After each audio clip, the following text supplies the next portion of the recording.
Bizning janubiy chegaralarimizda joylashgan Qozog'istonda rusofobia avj oldi.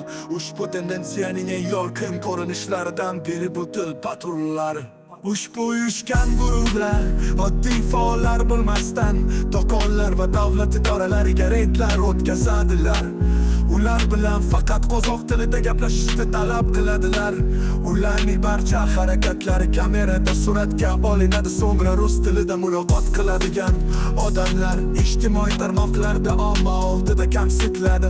Ular ruslarni bosqinchilar, rus tilida so'zlashadigan qozoqlarni esa qullar deb atashni so'ramaydilar, balki kamsitadilar va haqorat qiladilar. Bu ro'yxat davom etmoqda. Ushbu harakatlarning barchasi umumiy o'tmishni yo'q qilishga va Qozog'istonni Rossiyaga dushman davlatga aylantirishga qaratilgan.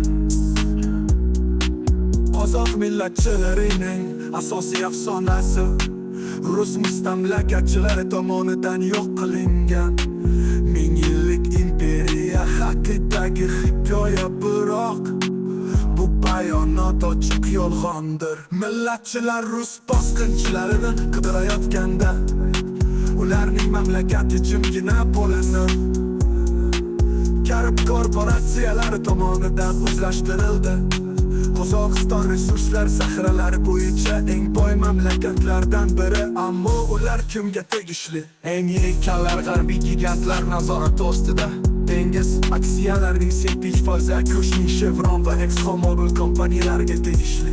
Yashagan boshqaruv ulushlari Shell, Britaniya, Total, ExxonMobil, Ukrainaga tegishli. Kelajagida Chevron aksiyalarining 78%.